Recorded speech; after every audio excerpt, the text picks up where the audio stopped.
இப்போ நாம சப்ஜெக்டுக்குள்ள போறோம். இலக்கியம்,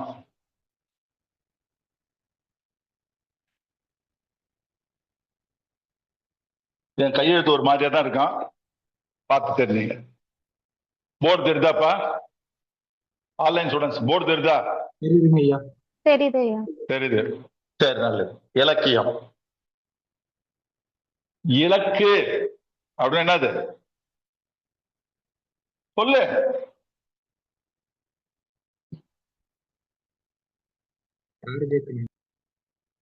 இலக்கு, அந்த புல்சையை பார்த்தடி, எய்ம், குறிக்கோள்.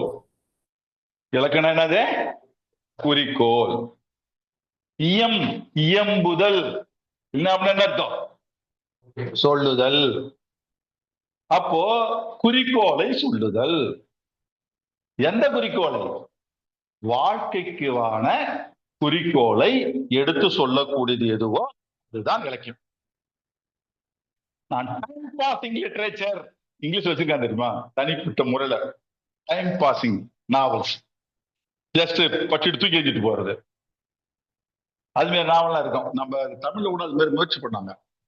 ஒரு பட்டுக்கோட்டை பிரபாகரன் இல்லையா, ராஜேஷா, இவங்கெல்லாம் மர்ம நாவல்கள் எழுதுவாங்க. ஜஸ்ட் ஒரு 60-65 பக்கம் தான் இருக்கும், சின்னதா இருக்கும் புத்தகம். ட்ரெயின்ல பஸ்ல போகும்போது பட்டு தூக்கி போட்டு போயினே இருந்தலாம், அதனால எந்த பிரயோஜனம் கிடையாது, ஜஸ்ட் டைம் பாஸ். அது மாதிரியான இலக்கியங்கள் தமிழ்ல பொதுவாக வராது. வெறும் இலக்கியத்தை மட்டுமே வர்ணிக்கக்கூடிய பாடல் புலவர்கள் படமாட்டாங்க. எதனா அதுல கொஞ்சம் இருக்கணும், நம்ம சமாச்சாரம் கொஞ்சம் இருக்கணும், வாழ்க்கைக்கு தேவையானது எதனா இருக்கணும், அதான் பாட்டு. புரியுதா? அப்போ வாழ்க்கைக்கு தேவையான இலக்கை எடுத்து எழும்போது, வாழ்க்கைக்கு தேவையான அது முன்னாடி இருக்கு. நம்ம வாழ்க்கை எத்தகையது? நம்ம வாழ்க்கையை தீர்மானிப்பது நாம் வாழக்கூடிய சமூகம். அது நல்லா புரிஞ்சுங்க. நாம தீர்மானிக்கிறது இல்ல, நாம வாழக்கூடிய சமுதாயத்தை தான் நம்மளுடைய இலக்கை தீர்மானிக்கிறது, வாழ்க்கையை தீர்மானிக்கிறது. உதாரணமா சங்க காலத்தை எடுத்துங்க. கீழடி ஆய்வுக்கு பின்னாடி சங்க காலம் அப்படிங்கிறது கிமு 5-6ஆம் நூற்றாண்டுக்கு போயிடுச்சு. நாங்க படிக்கிற காலகட்டத்துல சங்க இலக்கியம்னா கிமு 2ஆம் நூற்றாண்டுல இருந்து கிபி 2ஆம் நூற்றாண்டு வரையில அப்படின்னு சொல்லிட்டு இருந்தோம் எங்க வாத்தியாருங்க. கீழடி ஆய்வு பிற்பாடு அதனுடைய கீழெல்லையை மேற்கொண்டு கிமு 5-6ஆம் நூற்றாண்டுக்கு போயிட்டு இங்க கிபி 2ஆம் நூற்றாண்டு வரையில ஒரு 800 ஆண்டு காலங்களை நம்ம சங்க இலக்கியத்தை காலத்தை வரையறுத்து விட்டார்கள். புரியுதா? அந்த காலத்துல வாழ்க்கை எவ்வாறு இருந்தது? ஒருவனுடைய வாழ்க்கை, அந்த சமுதாயம் அது போர் சமுதாயம். முதல்ல புரிஞ்சுக்கோ. சங்க காலத்துல சேர சோழ பாண்டியர்கள் சண்டை போட்டு இருந்தாங்களா? யார் கூட சண்டை போட்டாங்க? ஒரு தமிழ் இன்னொரு தமிழ் அச்சினா. ஆனா அவன் அச்சினா கூட வெளி ரீதியாக தான் சேர்ந்து வச்சான். நீ அதையும் பார்க்க வேணும். புரியுதா? என்னது? திராவிட சகாய சகாய வேந்தர்களா என்ன வரும்? இந்த காரவேலன் இருக்கான்ல, ஆந்திரா காரவேலன், ஹிஸ்டரியில படிச்சிருப்பீங்களாப்பா? காரவேலன் கல்வெட்டு. அந்த காரவேலன் கல்வெட்டுல இந்த 3 தமிழ் வேந்தர்களை பற்றி ஒரு குறிப்பு வருது. அவர்கள் சகாய கூட்டுறவு வைத்துக் கொண்டிருப்பவர்கள் அப்படின்னு எழுதுறான். அவன் அவனுக்குள்ள சண்டை போட்டிருக்கான். ஆனா வெளியிலிருந்து எவனும் உதவ முடியாது, 3 பேரும் சேர்ந்து உதைக்கிறாங்க அப்படிங்கிற கருத்தை அந்த காரவேலன் கல்வெட்டுல நம்ம பார்க்கலாம். அதனாலதான் நம்ம தென்னிந்திய பகுதியை, குறிப்பா தமிழ்நாட்டை, எந்த டெல்லி ராஜாவும் ஆண்டிருக்க மாட்டான். ஒரு 45 வருஷம் மதுரை சுல்தான்கள் ஆண்டிருக்கானுங்க. அதை ஆட்சினே சொல்ல முடியாது. 45 வருஷம் ஒரு ஆண்டாயா வரலாற்றுல. அதுவும் அவன் போராடுறதுக்கு அவனுக்கு சரியா போச்சு, பக்கத்துல அடி வாங்கிறதுக்கு.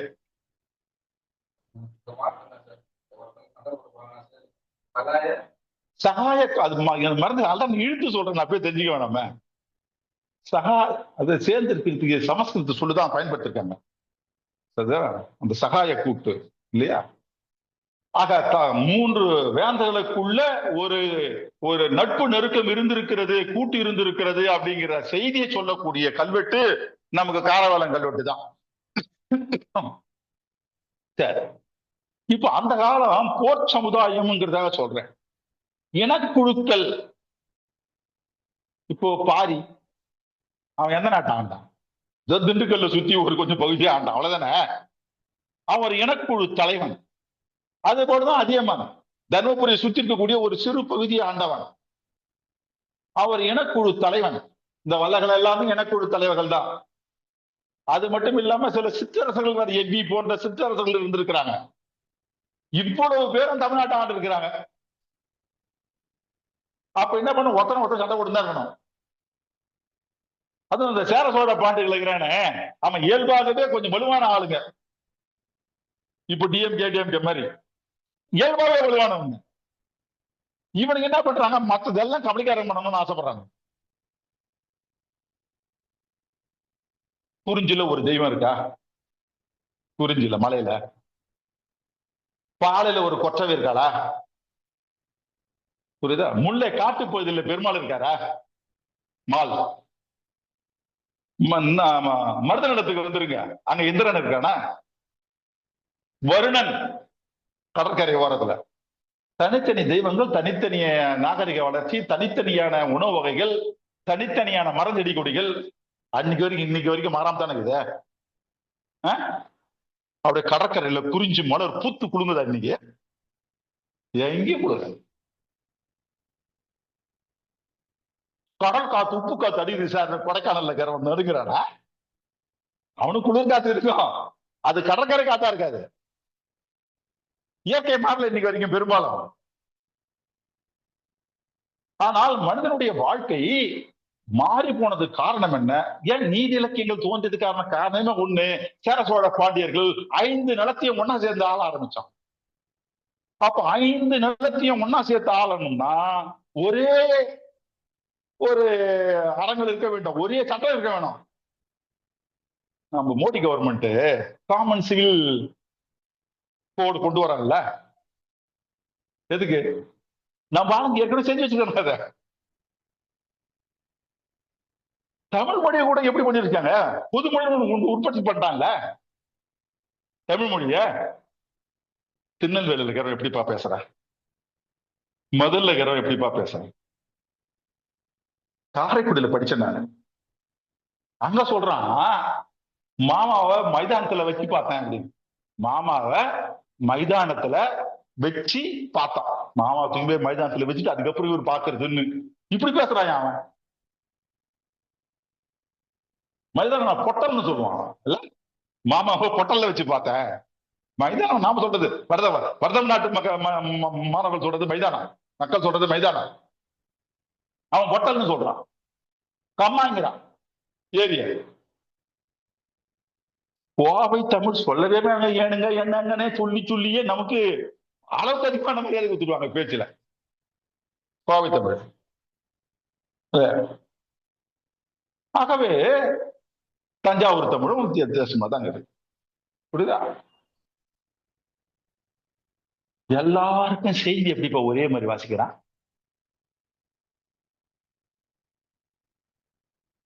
நியூஸ் வருது இல்ல, சேனல்ஸ்ல சன் டிவி வருது, மத்த டிவில அப்லோட் பண்ணிக்கோ. செய்தி வாசிக்கிறாங்க. அத்தனை பேருக்கு எப்படி புரியுது? அவன் பேசுறது வேற வேற வேற லாங்குவேஜ், வேற தமிழே பாதிக்கு மேல. அப்போ எல்லாருக்கும் புரிய வேண்டும் என்பதற்காக ஒரு பொது தமிழை, காமன் லாங்குவேஜ். எப்போ வந்தது? டிவி வர்றதுக்கு முன்னாடி பேப்பர்ல வந்துருச்சு. பேப்பர்ல வர்றதுக்கு முன்னாடியே தொல்காப்பியர் போன்றவரெல்லாம் எழுத்து தமிழுக்கு தான் இலக்கணம் வகுத்தாங்க, பேச்சு தமிழுக்கு இலக்கணம் வகுத்துக்கல. பேச்சு தமிழும் இருக்குதுன்னு மத்தியில சொல்லுவாங்க. இது செய்யுள்ள, அதாவது எழுத்து தமிழ் இப்படி வரும், இதுவே பேச்சு தமிழ்ல இப்படி வரும், ஒரு சில இடங்களை சுட்டி காட்டுவாங்க. ஏன்னா பேச்சு தமிழுக்கு இலக்கணம் எழுதணும்னா அது காலங்காலம் மாறி கண்ணாபின்னு மாறும்.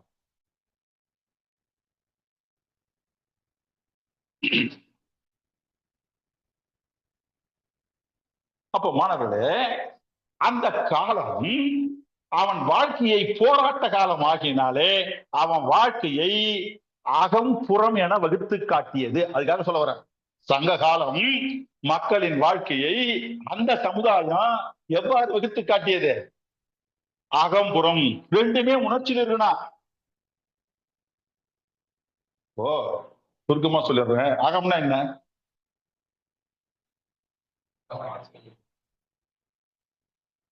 கல்யாணம் பண்ணி குழந்தை பார்த்துருக்குதா? கல்யாணம் பண்ணி குழந்தை சொல்லு. கல்யாணம் பண்ணி குழந்தை பார்த்துக்கிட்டு சார். அக வாழ்க்கைங்கிறது என்னது? ஒருவனுக்கும் ஒருத்திக்கும் இருக்கக்கூடிய பாலியல் உறவு. அதுக்குள்ள யாரும் வர முடியாது. அதுதான் அக வாழ்க்கை. குழந்தை கூட வரக்கூடாது. அவங்க ரெண்டு பேருடைய காமத்தினுடைய விளைவுதான் குழந்தை. அது கூட அவங்க ரெண்டு பேருக்குள்ள வரக்கூடாது. அதனாலதான் திருவள்ளுவர் மக்கட்பேறு அப்படிங்கிற அதிகாரத்தை ஆத்த பால்ல வச்சிருக்கார், காமத்து பால்ல வைக்கல. புரியுதா நான் சொல்றது? திருவள்ளுவர் கிட்ட இருந்து இதெல்லாம் நாங்க எடுக்கிறோம். அது உங்களுக்கு புரியுற மாதிரி எடுத்து சொல்றோம். அப்போ அக வாழ்க்கை என்னன்னு புரிஞ்சு போச்சா? ரொம்ப சிம்பிள். அவங்களுக்குள்ள நடக்கக்கூடிய அந்த காதல், கல்யாணத்துக்கு முன்னாடி கல்யாணத்துக்கு பின்னாடி பிரிச்சு வச்சுலாம் சொல்றாங்க. அவ்வளவுதான். பின்னாடி விளக்கமா பாத்துக்கலாம். இந்த அகம் சாராதவை எல்லாம் புறம். அகம் சாராதவை எல்லாமே புற வாழ்க்கைக்கு உரியன. அகம் சாராதவைனா எது? நீதி. நீதி சொல்றான். அது அகமா புறமா? புறம். நீ என்ன நினைக்கிற? புறம்னா சண்டைன்னு மட்டும் நினைக்கிற. சண்டை போறது சார், போர்க்களத்துக்கு போகுது சார், ஆண்நிறைகளை கவருது சார் அப்படின்னு நீ நினைக்கிற. அது மட்டும் இல்ல. அகம் சாராதவை எல்லாம் புறம். அப்படிதான் இலக்கணமே தோல்து. தொல்காப்பியம் தான் சொல்ற. அகத்தை வரையறுச்சிருவார். அகத்தை வரையறுத்துட்டு அகம் இல்லாதெல்லாம் புறம் சொல்றது. ஈஸியா முடிஞ்சு போச்சு. நான் அதனால்தான் சொல்றேன், நீதி அறங்கள் எல்லாம் புறத்தை சார்ந்தன. சாவு, வீட்டுல சாவு நடந்துச்சு, அதுவும் பாட்டு பாடலாம்ல, துக்கத்துல உட்கார வைக்கிறாங்கல்ல, அது அகமா புறமா? புறம். பொண்டாட்டி செத்து போட்டான்னு சொல்லிட்டு கணவன் ஆடறான், கணவன் செத்து போயிட்டான்னு பொண்டாட்டி ஆடறான். இப்ப இது அகமா புறமா? புறம்தான். ஏன்னா இதுல பாலியல் உறவு இல்லை. நான் முதல்ல சொல்லிக்கிட்ட பொழுது அகம் என்னன்னு சொன்னேன், ரெண்டு பேருக்கும் அந்த உறவு இருக்க வேண்டும். அது இல்லைன்னா அது அகம் கிடையாது. அதனால்தான் மாணவரே, உங்களுக்கும் உங்க மனைவிக்கும் இடையில யாரும் எதுவும் இருக்கக்கூடாது. ஏதாவது நீங்க தான் பேசணும். 10,000 நகை தொலைஞ்சு போச்சு, சரி விடு, தேர்னா கிடைக்கல, போயிட்டு போது விடு, பாத்துக்கலாம். அந்த 10,000 நகை உங்க ரெண்டு பேரும் பிரிச்சிடக்கூடாது. அததான் சொல்றேன், ரெண்டு பேருக்கு மத்தியில யாரும் இருக்கக்கூடாது. உன் குழந்தையே இருக்கக்கூடாதுன்னா உங்க அப்பா அம்மா என்ன முளைக்கும்? அவங்க வாழ்க்கை கொண்டு உங்க மேல திணிச்சிருவாங்க. எங்க காலத்துல எப்படி தெரியுமா அப்படின்ட்டு போய் நம்மள உயிர் எடுத்துருவாங்க. ஆகவே யாரும் உள்ள நுழைய கூடாது, எதுவும் உள்ள நுழைய கூடாது. இன்னைக்கு சொல்ற நாத்துல வச்சுக்கோ உங்க எதிர்கால வாழ்க்கை. இப்போ புறம் என்னன்னு தெரிஞ்சுச்சா? இந்த புறத்தை எவ்வாறு வடிவமைத்து இருக்கிறார்கள்? ஆரம்ப காலத்துல சண்டை தான் புறத்துக்கு அடிப்படையானது. சண்டை தான் ஆரம்ப காலத்துல.